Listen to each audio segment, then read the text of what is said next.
As Harvard graduates, you will be asked to go into the world and do the most you can do. I am here to ask you to do the least.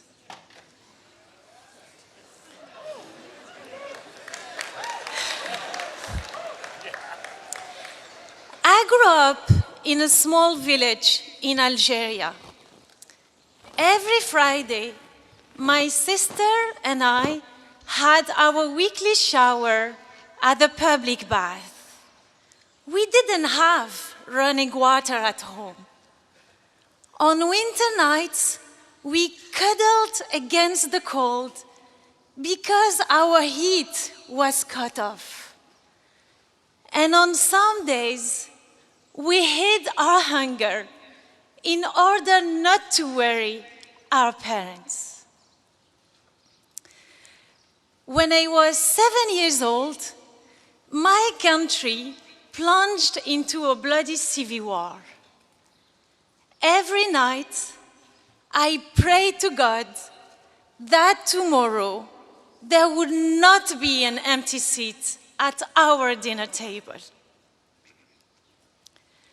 On one hot summer day in 1994, my life was changed forever by a man whom I never met, do not know, and can never thank.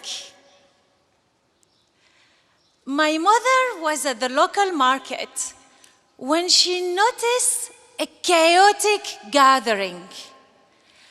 Wading into the crowd, she learned that the French government was allowing some Algerians to find refuge from war. All you had to do was write your name on a list. My mother desperately wanted to sign that list. That list might promise her daughters a better future. But there was one problem. My mother was illiterate. She did not know how to write her name, Fadila Tكجراد.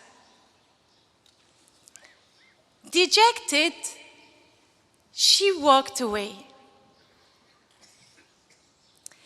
A man noticed her and ran after her. He got my mother's name and wrote it down on the list.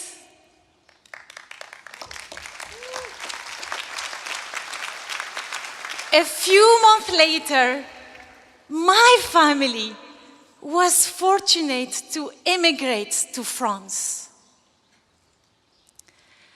I was sad to leave my beloved homeland, caring neighbors, childhood friends, and extended family. But I knew that bright opportunities awaited me. Had I stayed in my village, assuming I was spared from bullets or bombs, my life would have been very different. I would not have become the first woman in my family to graduate from college, to work and live abroad. I would not have had the chance to call Harvard my home this past year. As we are graduating today, I still find myself asking, why did this wonderful man run after my mother? A simple gesture of writing a stranger's name on a page offered an entire family hope for a better life. He will probably never know the difference he made. But from the small seeds of his goodness have grown fruits of prosperity for my family, myself, and everyone whom we touch. I now have the ability to shape my world. But this ability was sparked by one little encounter which lit up the course of my life. So that is the real power. The power of little things.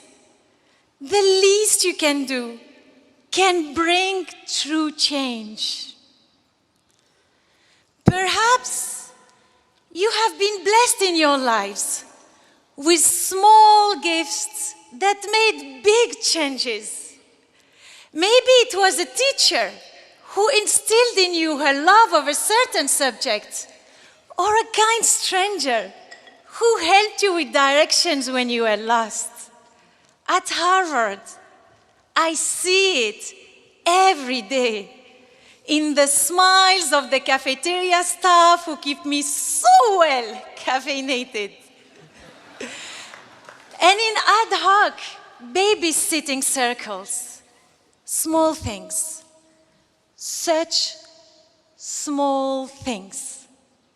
But from these small things grow inspired people, lasting friendships, and stronger communities.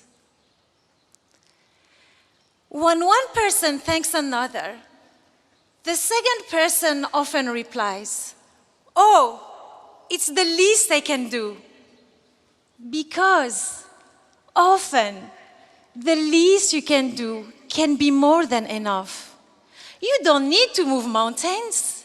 Maybe it's a matter of translating documents for a family at the immigration office, or offering a car ride to a pregnant lady.